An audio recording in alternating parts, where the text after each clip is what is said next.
So we are coming to chapter 3 of this book, where it starts with concept of God and meaning of prayer. So in a very, you can say, in the continuation of how we saw in the previous sort of lectures about the notions of time and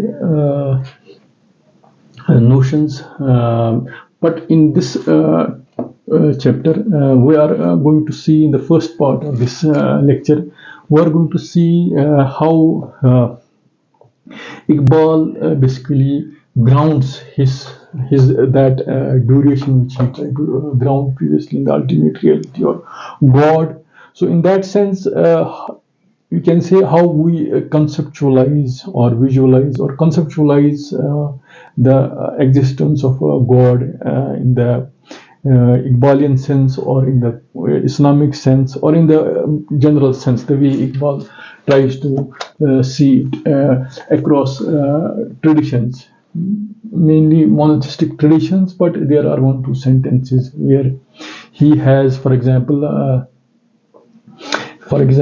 he also talks of something called pantheism in that sense. But here, the point Iqbal is, what we can say is, before we are going to see how Iqbal just grounds the existence of Creator or God or Allah, His sifat, His being omnipotent, His being creative, He is having an all-pervasive knowledge, or He is having the property of something called He is from eternity. So the proper word is maybe Qadim, an uncreated and unending, unbeginning past, which you can call as eternity. So in that sense, he, what I should say, there is, if you try to study Islamic, the way Islamic Aqidah has been evolved. So in the earlier centuries, there is the notions of Quran, the description of God as creator, or as Hayy Qayyum, maybe Allah la ta'khudhuhu sunatun wa la nawm. God is one who doesn't sleep, who is continuous. His continuous being means, even when we talk of Quran, Ar-Rahman Ar-Rahim, so there is a continuous tense which is attached to His presence in that sense. And His presence, even though you can have the ideas of what I should say, you can have the ideas of anthropomorphism, which is that if God is a body, or how if He is present there and everywhere in that sense, and if He is Qadim in that eternal sense, not eternal in the creating, eternal in the sense that we would try to imagine, Qadim in the sense beginningless start, which you can only imagine of. And our notions of how we measure things in space and time, even the idea of time can be seen as something created, something as having a created property. And our measurement and space itself in which we see things, it can also be something which is created. So in that sense, you can say there have been interesting debates in the late 9th century, 10th century, how maybe later Muslim theologians tried to ground the notions of Zat and Sifat of Allah, taking guidance from Quran or early traditions. But you can see there are very heated debates and exchanges which are present there, maybe not only in Islam but in other monotheistic religions also, whether how Godhead and manhead can combine, or in that sense, for example, if God is something, a creator, He is not universe, but you cannot imagine a universe without His existence. The point is how He can be perceived, are the notions of anthropomorphic God or tajsim, we can say, how can realize it in that sense. So it leads to trying to visualize God, how He operates in the world in different ways, whether it is Ibn Sina, whether it's what I should say. Maybe the main one of the most important figure in this debate is Imam al-Ashiri. The way he famously formulated his Asharite thought process, Ashairite school of Ashairite school, and the whole Aqidah or edifice of these theologians later was basically elaboration of the way he just tried to fundamentally formulate Aqidah. So in that sense, Iqbal is also trying to see the Ashairite notions. He is trying to revisit those Ashairite notions in relation to the change, or in relation to the way 20th century developments in understanding of space and time, being, whether it being discrete or whether it being continuous or whether it thinks being atomic in some fundamental sense.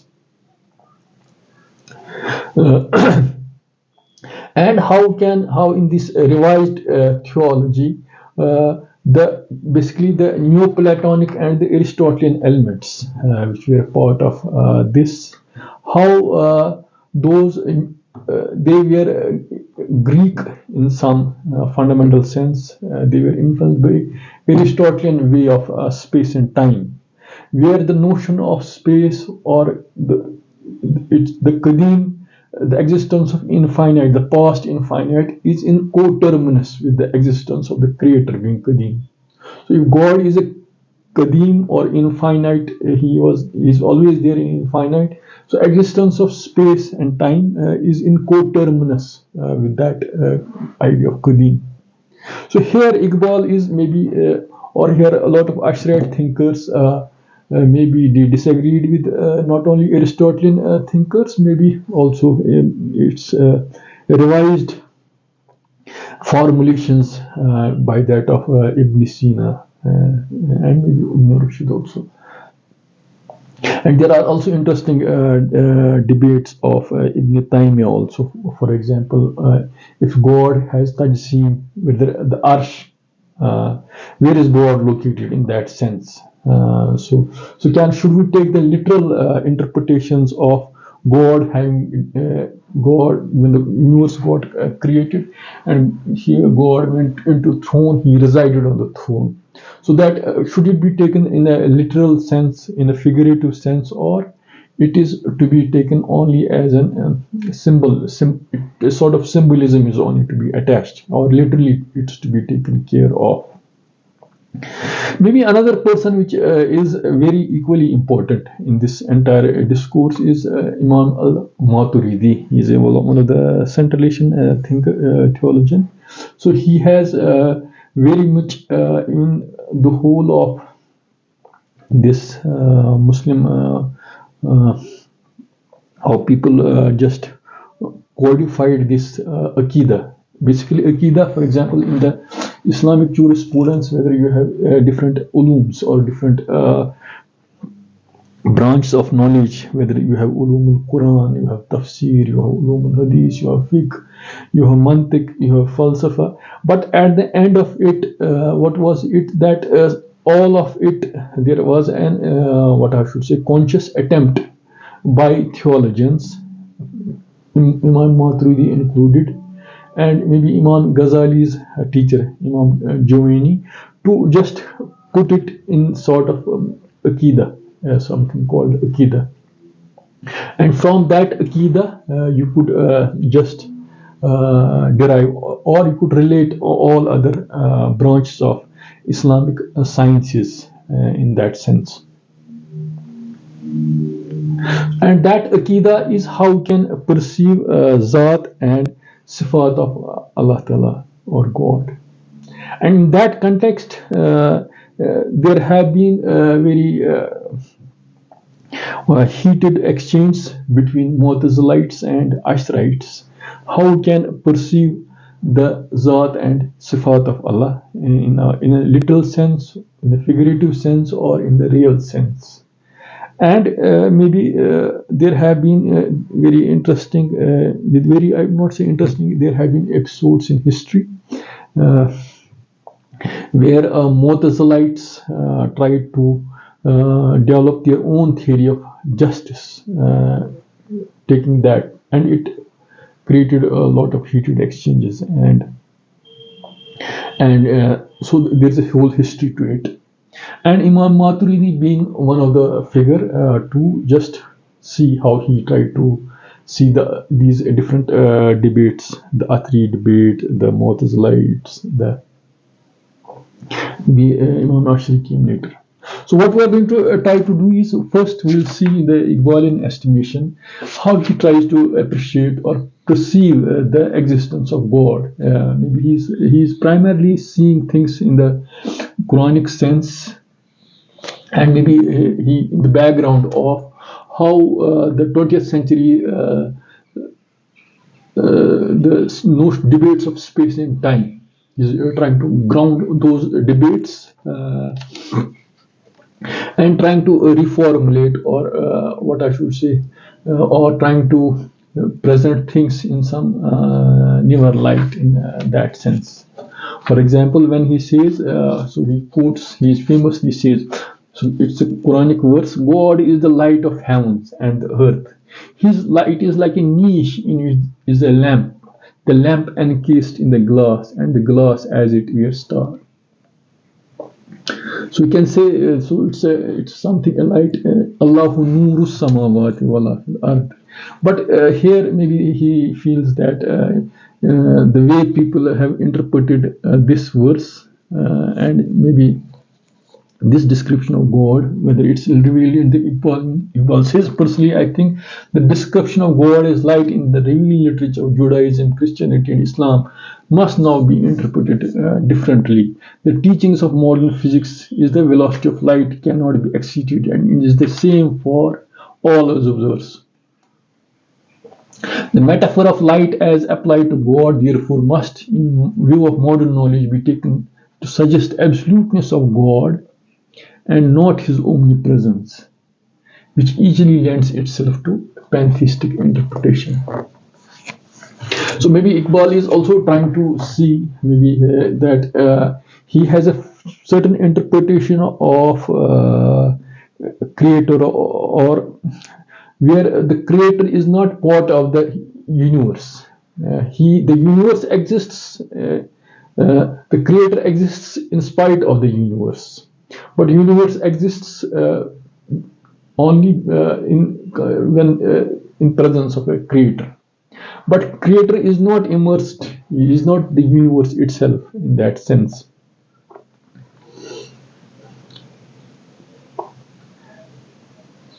So now the question is, if God is infinite, how? What's the infinitude? The sense. How, in that sense, how can that infinitude be realized or appreciated in that sense? For example, so before I'll just try to give some so that we can read these Iqbalian sentences in some background of some history. For example, in Islamic theology, for example, if I quote Principles of Belief by Imam Javini, he was the teacher of Imam Ghazali in that sense.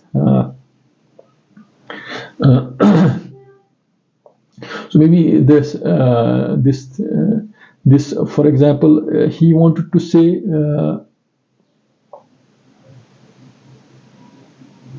what is as a believer should believe or not believe in reference to God. For example, Giovanni indicated that theology is divided between three subsections. What must be said about God? what must not be said about God, and what is possible with respect to God. So you can have these categorization. And in that context, you cannot say what is God. So before saying what is God, it's also trying to see it. How can we know about God? So there's it's an epistemic question, and that informs us. What do we say? How do we know about things? Where knowledge is the recognition of thing known as it really is, what comprises both eternal knowledge and temporally produced knowledge, which may also include contingent knowledge and necessary and self-evident or acquired knowledge, and which have and existence that and extends over prolonged time is called Qadim in the conventional speech. God, the Exalted, has said, until it returns like that of old. Our purpose is to prove, maybe in this sense, how if we say God is Qadim or He is eternal, in that sense, our purpose is to prove the existence of eternal has no beginning in that sense. So this is the way Imam Jamini tries to see eternal, not in the Aristotelian way, where the notion of eternal, the eternity of space and time, is in co-terminus with the existence of Creator. Here, the existence of a Creator who is Qadim, and that Qadim has no beginning in that sense. And maybe this will come up when we come up to the debate that Kalam, how it related with Kalam cosmological arguments, and also how in 20th century sciences we see that universe had a beginning in the sense of Big Bang or whatever in that sense.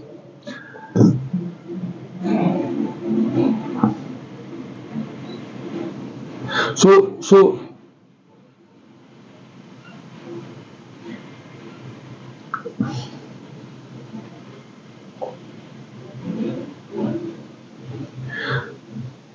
the exalted Creator creates for himself items of knowledge that are contingent upon temporal contingencies, and by virtue of them, he necessarily knows contingent things. So God, as a creator, he can create those properties, the contingencies, and those temporal contingencies which are created in time, and he necessarily knows the contingent things.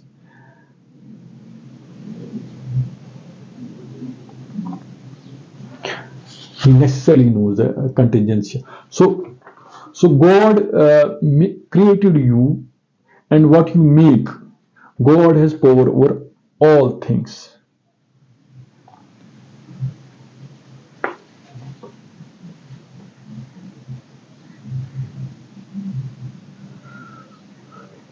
So as far as contingency and production of essences by God, the exalted causes them to exist. You do not guide those you like, but rather God guides whatever He wishes.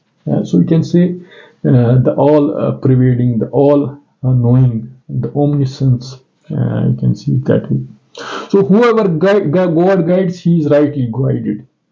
Whoever he leads astray, they are losers. So whoever God wishes to guide, he expresses his best for Islam. So these are a way how we can appreciate in the way the Creator, his attributes, or his how we can. So in the Kalam theology, maybe Ashari Kalam theology, maybe its scholars, maybe Abu al Ashari, he's the Sunni power of Kalam.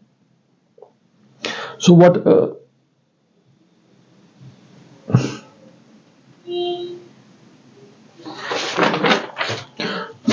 So the Ashraite doctrine was maybe in the scene of, we can also see it in the how Mutazilites profess a doctrine that prices are set by human action. So maybe the autonomy of autonomy of human action, the existence of God can be there, but the way Motorites try to see human autonomy, and God can be sometimes oblivious. He allows that autonomy in that sense. So these are different debates, but they are somewhat related. So does God exist? Which means what I should say, science of the universal position. So if we take, if we see, so for example, in the Iqbalian sense, he quotes the Qadim, the infinite, which is different from that of infinite in the mathematical sense. So he's an infinite. He, in one word, God's infinity is intensive, not extensive. It involves an infinite series, but it is not that series. So the other important elements in Quranic concept of God from purely intellectual point of view are creativeness, knowledge, omnipotence, and eternity. And I shall deal them. So these are the things where Iqbal is trying to focus on. But here, maybe the point where Iqbal is not comfortable is basically the Aristotelian way, maybe, or in the that God created the universe, or that watchmaker, he started the universe, or the Big Bang, and the universe God created and he left it. He was only just that he was only a sort of detached observer, seeing things from a distance, or he was a person who makes something, a machine or a robot. So he is just trying to see. So his this notion of creator, he is not, or his understanding of this, he tries to give arguments against it in that sense. For example, when he says, we are thus apt to regard the act of creation as a specific past event. This is also what believers in Big Bang will also try to say in 20th century or 21st century.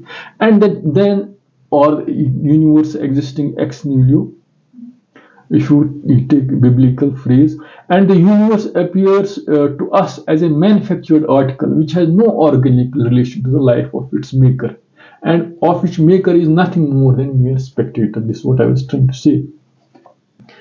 So the real question which we call upon to answer is this: does the universe confront God as his other, with space intervening between him and it? So it's an interesting point.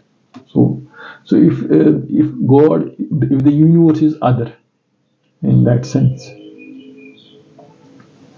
and there is a firm statement, what I should say about this mystic Bayez the Bistan. There was a moment of time when God exists and nothing else pointed. It is just the same now, said he, as it was then. So the world of matter, therefore, is not a stuff co-eternal with God, operated upon by him from a distance at is where. It is in its real nature one continuous act which thought breaks up into plurality of mutually exclusive things. So you can say the existence of a creator, as appreciated in the Aristotelian sciences and later maybe Newtonian way of trying to see things, where maybe you can say, which I discussed in the previous lecture, in the Leibnizian critique of Newton, was basically the omnipotence of creator, where was compromised in the Newtonian understanding of space and time, where you can say the self-referentiality, how we can localize things in space. It was considered arbitrary in that sense, vis-a-vis those reference frame. So in that sense, when we take Aristotelian sciences to that sense, so the notion of a creator, which is appreciated in that sense, is that clockmaker who started the universe, and God as an existence or a creator has nothing later, or he's cold in that sense. But which Iqbal, or which the way Quran says that God as a creator is Hayyu Qayyum, he is the sustainer and the creator of the universe. and nothing is possible without him. So we're going to see in the Ashairite theology how we can relate it in that sense, the idea of continuous uh, continuous creation and existence of the creator, how it's related. So before that we can just somehow see in the previously in the Kalam cosmological arguments, which were maybe in medieval times by Al-Kindi, and the whole scholarship which was attached to it, whole sort of argumentation which was attached to it. Why should we believe that universe had a beginning? So in that sense, or why should there not be an eternal regress? So maybe in modern day observational facts of astronomy can give reasons that the universe started as a Big Bang in that sense. So we can have observational evidences regarding that. But in medieval times, the notions of Kalam cosmological arguments, where we have seen that whatever begins to exist has a cause, and the universe began cause for its existence. So universe began to exist. Therefore, universe must have an cause for its existence. So that cause may be something limitless and existing outside the universe and outside the space and so on, and those are the attributes of God. So the cause of the universe must be God. If that evidence points to the divine designer, then who designed? So maybe the other argument is, then if that's a designer, but then who designed the designer in that sense? Who designed it? Wait, one second.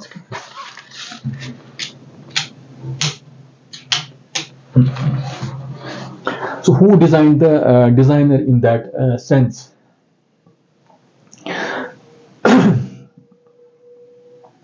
So maybe the other answer can be, the answer is that universe is better explained by design than by chance. So for a great majority of people who believe in Judeo-Christian traditions or maybe in Islamic traditions, which offers a template, for example, if God does not exist, then you have to question also the objective moral values do not exist. But we know that objective moral values do exist. But even though maybe post-modernists or post-Nietzschean thing may be, but in a general sense, we can take the argument that way. So therefore, God does exist. So in the triad or the maybe the four people, this if I just try to see also these things in the sense that how people like Sam Harris, Daniel Dennett, Richard Dawkins, Christopher Hitchens, and maybe you can also include Stephen Weinberg. There also because he famously says, God of Abraham is a ridiculous fellow, capricious, petulant, and cruel, and one with whom a covenant, a little guarantee for whom we have to have a covenant for little guarantee of health and happiness. Means we have to always pray to him for, or we need to he will punish those in hell or heaven. So these are not plausible to New Age atheists or New Age these arguments which are given. So, but you can say in this background, to accept nothing produces everything. Non-life produces life, randomness produces order, chaos produces information, unconscious produces consciousness, and non-reason produces reason would require a lot more faith in that sense.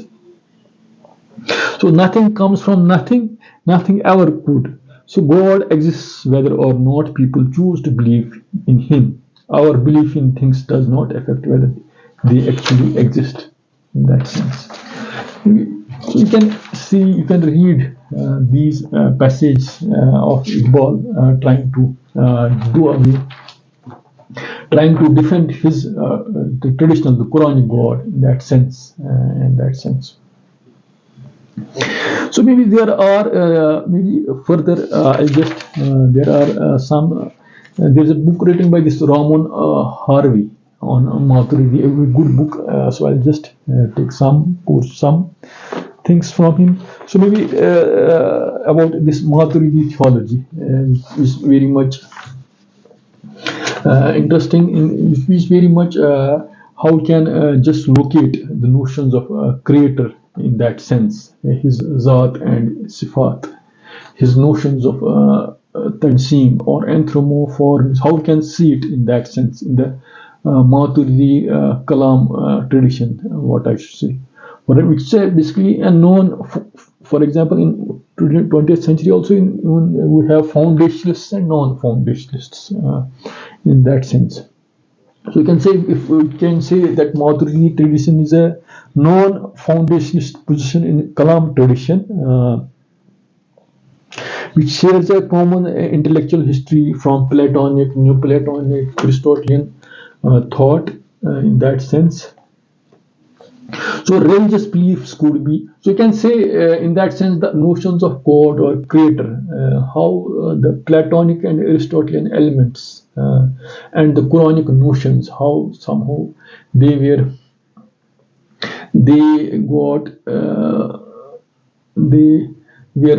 synthesized in the making of these theologies, the Ashairite theology, the Maturidi theologies being the prayer and being influenced by this Aitazal of these Mu'tazilites.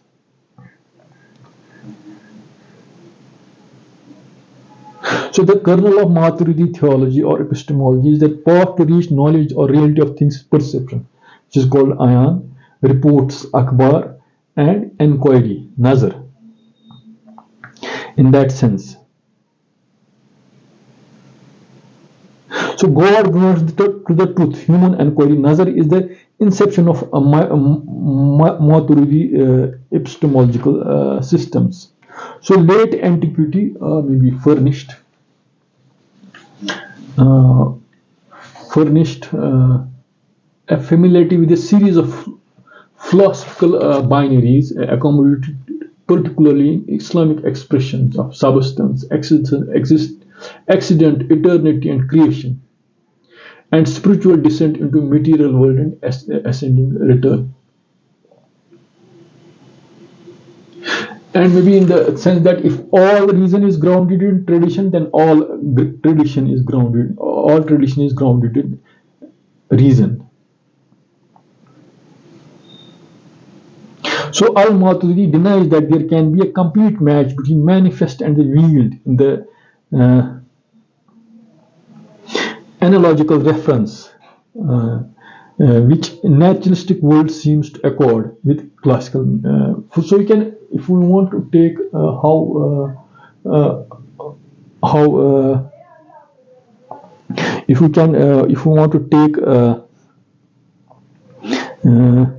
if we want to take this Maturidi theology in that sense, so we can say also invoke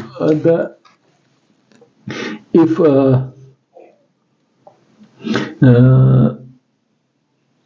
Maturidi theology denies that there can be complete match between manifest and the revealed in the analogical reference. So God as a creator who is behind, but he manifests himself in some unseen way in that sense.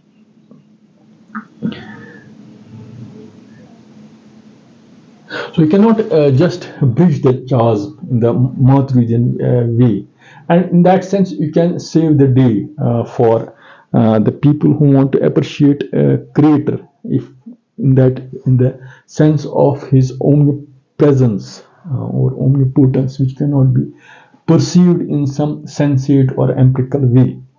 Maybe you can also invoke the Boharian tradition, the way Bohr says, for example. So Bohr, for example, did not commit to being also a philosopher, physicist. He did not commit to a particular specific ontology, but for him, the observational choice is implicated by the construction of the phenomenological reality. So this means the nature of God means that it is metaphysically necessary that world is not chaotic or presupposes whether there is a participatory anthropic principle.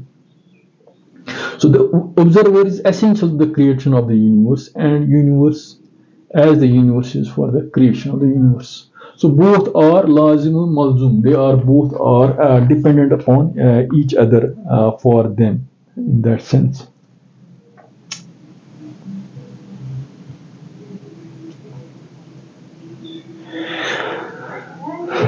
So if we have knowledge of materials and contingent things, so one is ma here, the or quality. The other is ma huwa. So what is it? So these are, so in Aristotelian sense we can say what is it to be a thing, so, or what is it ma huwa. In the gnosis or the mahia part of it, so you can say if everything is composed of bodies, everything is composed of accidents, so everything is composed of atoms. So ajsam. So if you want to see how we can explore things in that sense, how the existence of creator in the sense how can see if the universe is not separate from the creator in the tajsim sense, creator operating outside the universe, but he is not outside the universe. He cannot exist without him in that sense, but he cannot imagine universe being God being universe also. So in that sense you can say, so you can have to excruciate a specific ontology. For example, if the world is composed of bodies, ajsam, everything is composed of accidents, and everything is composed of atoms or jawahar. So whatever I'm trying to say, it will basically, you are going to connect it with the way the Ashairite way of looking at the notions of continuous creation and universe and sort of atomism, how they are related. So in that sense, so we'll see how maybe there. So I'll just read what Iqbal tries to say in that sense. So the most orthodox and still popular school of Muslim theology, I mean the Ashairites, hold that creative method of divine energy is atomic, and they appear to have based their doctrine on the following verse of Quran. And no one thing is here but with us are its storehouses, and we send it not down but in fixed quantities. So it's not a sort of, it's sort of things are being continuously things are being created in presence of that creator. Or so the notion of atomistic kalam, which is not there in the Greek thought in that sense. So where Iqbal would want to say that it's the peculiar way how Asharite Muslim thinkers they basically visualized the world in the light of Quran, and how they perceived a creator who the sustenance of universe is basically dependent upon the existence of the creator who sustains it at every moment, at every now. And the notions of space and time being continuous in some fundamental sense, they somehow replaced it with an atomic notion of space and time. And that had some problems, and those problems are somehow, what I should say, being partially done away with, or they are being revised, or even in Iqbalian way how he sees them. It's a very interesting thing. For example,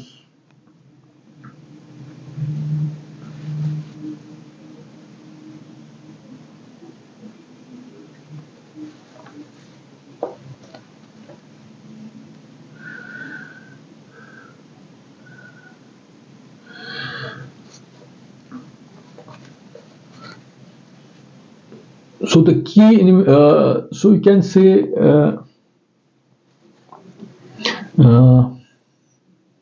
so again, if I look Maturidi, so you can say that God exists outside time, which he has. So now you can also see if God is a creator who exists outside time. So now again, I'm just trying to basically we can also invoke notions of time also.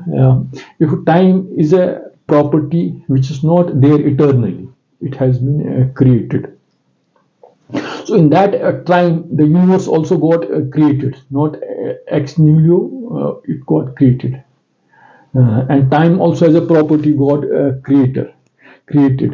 So the time, so but translated God exists outside the time which he has created, but acts immanently within it.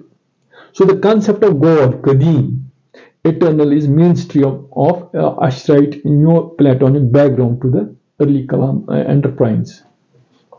So one argues from temporality and contingency of the world to the existence of an eternal necessary being. So here it is how Ashairite Kalam theology tried to also see the notions of time, the theorization of time in the world, which includes the nature of God's eternity and relationship between the two. So God's existing, His creative being existing eternally, and world as an expression of His being in some sense created in some finite past. But in the Ashairite theology, it's being sustained in a continuous way by Him in that sense. So we can also invoke these Mactagdartian. If you remember in the previous lecture, I talked of Tagdartian A theory and B theory. In the tense theory of time and non-tense theory of time. In the tense theory of time, you have a definite past, present, and future. In the non-tense theory of time, the past, present, and future are not that clean in that sense, in that theology. So that in the B theory, you can have this the notions of time stem more from the acts of perception rather than coming written on some stone or hard thing. So how do these Ashrates see things? What actually?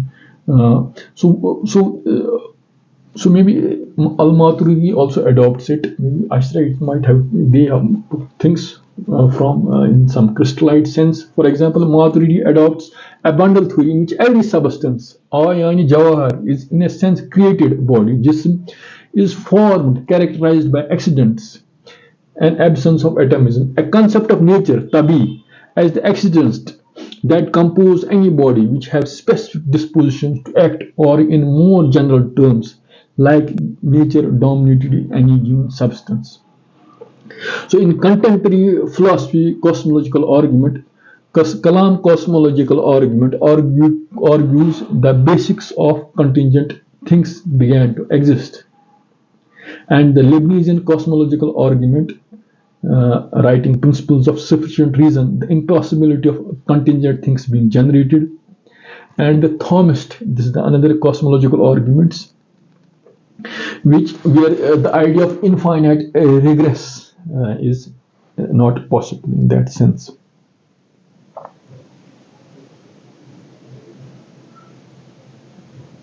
If actual infinity can be mathematically constructed, how can it be instantiated in the world?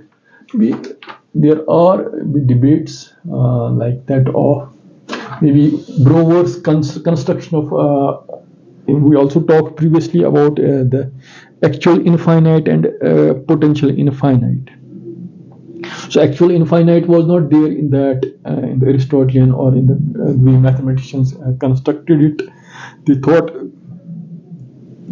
but Brouwer's potential infinite is opposed to post Cantorian mathematics. But you can see there are interesting arguments even to show that if there are various potential infinities can be exists, God cannot be. There are arguments against the existence of creator or God in that sense. But besides the point, so since we are focusing on this thing, we are focusing on something. So we are focusing on maybe trying to see existence of creator or Allah who is Qadim, and Qadim in the eternal sense, but world has been created, but how he is sustaining this world in that sense, in every act of now, how the universe is connected with that creator, and that also in time, which is a creative property. So according to Husserl, who says time is fixed, yet time flows. So in the flow of time, the continuous sinking down into past is a non-flowing, absolutely fixed, identical objective time becomes constituted. So here we can resurrect a definition of God in how Maturidi sees. God is a concrete particular ion with an eternal nature, dhat, which is composed of the attributes forth predicated of him. So in that sense, if you want to see God as a creator, he is there, eternally existing in some concrete particular. He is there. He is not general in some general sense. You cannot locate him. He is a concrete particular with an eternal nature, which is called dhat, which is composed of sifat or attributes predicated of him. You can derive those the world and the other things which you see or appreciate. You can it's predicated from him in that sense. His knowledge has connection, taluk. So you can say God knows what is known existence. One is known as mawhum. Maybe these ideas have been taken in the Ibn Arabian way of looking at things. We will not discuss this, but the notions of terms like mawdum, mawhum, and mawhum is derived from wahm. Wahm means something that you have this thing in your mind that something exists. Whether it exists in reality or not, that's may or may not be true. But one is mawdum, the existence is there, but it is far from your perception. It's there in your subconscious or in your appreciation of your subconscious. It's there. It's mawdum, but it's not in your eyes. His knowledge has a connection, taluk, with non-existence. God's knowledge has connection with knowable, malum, whether existent or not. So God's knowledge encompasses, so you can say, God's knowledge encompasses not only particulars, universals, existence, non-existence, possibilities, and improbabilities. If I quote in Arabic, al-juziyat wal-kulliyat wal-mawjudat wal-madumat wal-mumkinat wal-muttahisilat.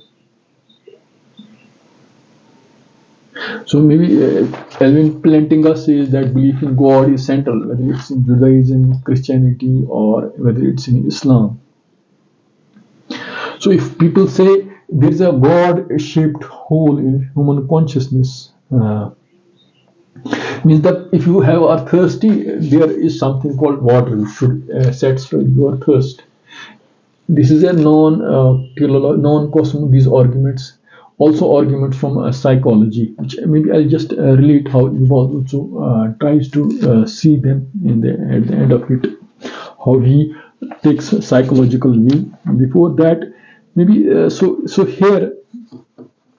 What Iqbal tries to say, according to the Ashairite school of thinkers, then the world is composed of what they call jawahir, infinitely small parts or atoms which cannot be further divided. In that sense. So, but you can say whether you can fundamentally discretize, if you see 20th century physics or 21st century physics, whether we can the fundamental what I have to say. fundamental things in the universe are discretized in that sense. It's an open thing, but there are theories where you can have Planck length is something, or theories we can discretize things in some fundamental sense. So we can relate these Ashairite theological arguments, how they construct a universe composed of atoms, and those atoms are operating in times and nows, and those times, or they are also created in some, those atomic they are also created in some continuous sense, in that sense. So Iqbal is also trying to, maybe he's saying, for example, in view of the experiments relating Planck's theory of quanta, we cannot imagine that moving atom as continuously traveling in space and space. So one of the most, so you can say Iqbal is benefiting from his the understandings in things in his time.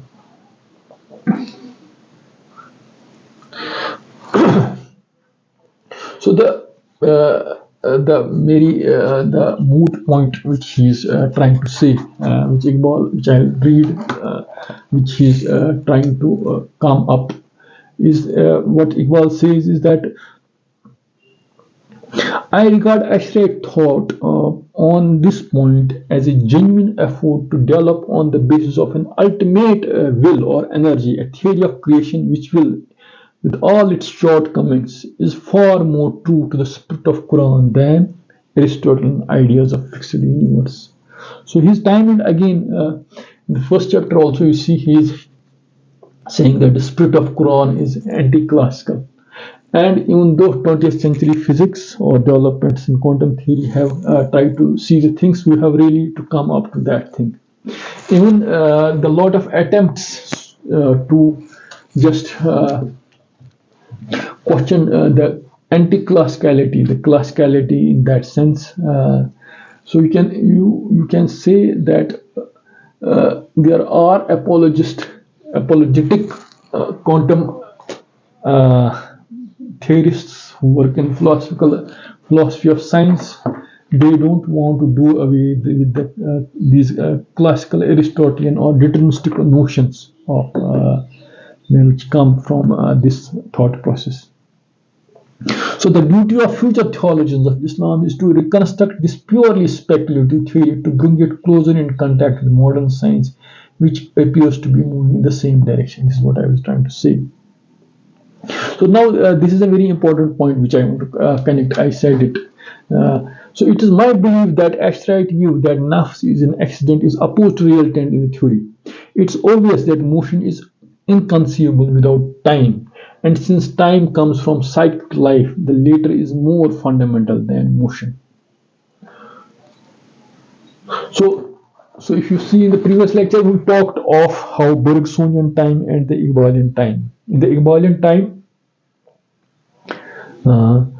is somewhat grounded in some deeper aspects of that reality.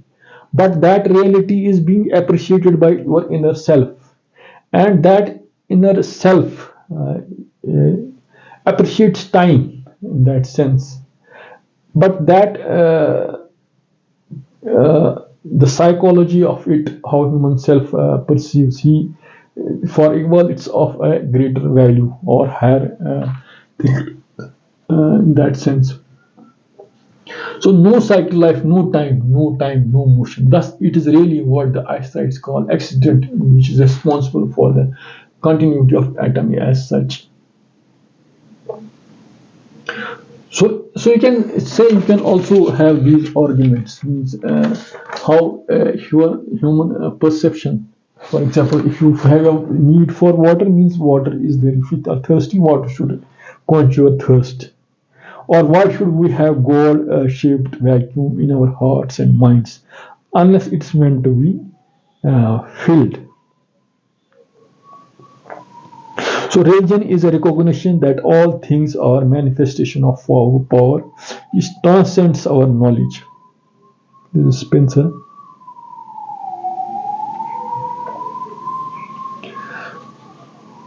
So maybe in the the way Whitehead says, what's religion? It's what man does with his solitariness. In the solitariness, he can just basically ponder on the mysteries of his self, and that self and his existence in the spasm of time which has been existing. So when you say it has been existing, we are trying to see whether time as a property has been created as such, or time is there. It is also a property which has been created. It will come after this reflection. You can say it that way.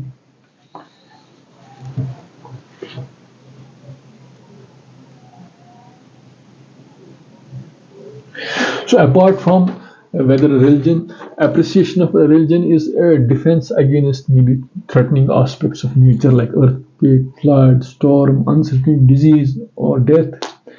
But if God, so if you don't see religion that way, but if God exists, God is not an idea but a reality outside us. In order to know to men, God must therefore be manifest in some way with experience. So being self-evident or incorrigible is, or evident to senses, is not necessary condition of proper basicality. Means what I was trying to say. So if the creator, the Sat and Sifat, so if you cannot, the perception, you cannot see them, you cannot perceive it in some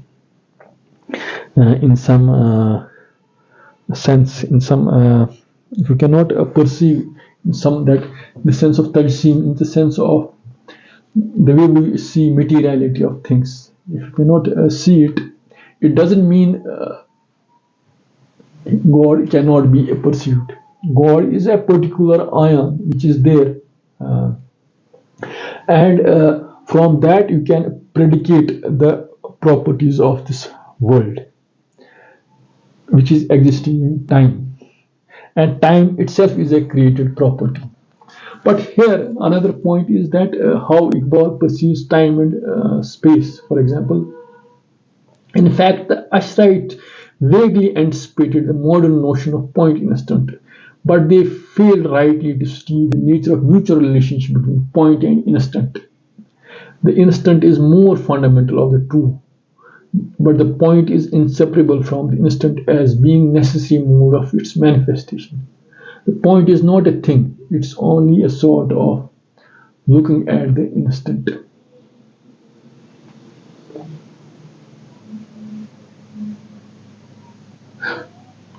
So you can say for him time is more fundamental as compared to space, and space is basically, or point is more how we can look at, how we can see.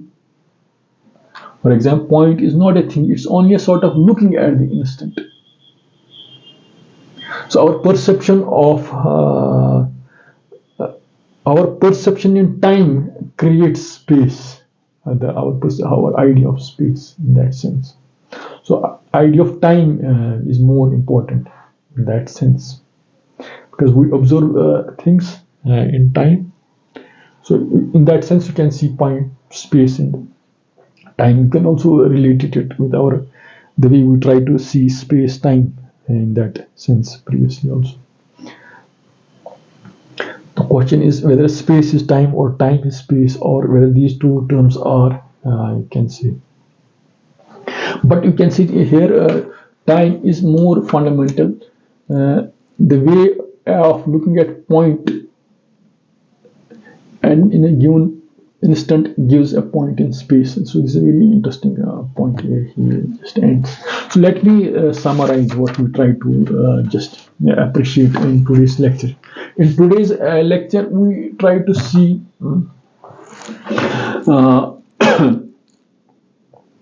we try to see how Iqbal tries to see in some. He tries to see the creator or existence of God or Allah in a way where his omnipotence, his omnipresence, his knowledge, his creative expression, which we, so he you have, it's not to be seen the way things are seen in the Aristotelian or Greek classical way of looking at things. So the point he comes to it is taking a view of Imam al-Ashari, his way of doing, trying to understand things, the universe, the Ashraite's notions of space and time, which are atomistic or discretized in some sense. And the problem where it is that if God, the existence of God is or creator is such that things are created at every moment in and every time in that sense. So that makes the way we have in Quran, you can see Quran Ar-Rahman Ar-Rahim, Malik Yawmiddin. So there's a continuous tense. The presence of creator is in that continuous sense. It's not that at some point it just stopped. So God as a creator is engaging the creator. He listens to him. He is part of the universe. He is creator. He is sustainer. He is bestower. So the Iqbalian notion is coming to a kalam argumentation of Asharites or Asharite thinking. How they saw notions of atomic notions of space and time in that sense. Yes. Maybe in the later lecture, in the coming lecture, we are going to see notions of time, how he has more or less the debates of relativity and debates of medieval theologians, how we can see and how we can just appreciate it entirely. Hope you might have liked today's lecture. Thanks for listening.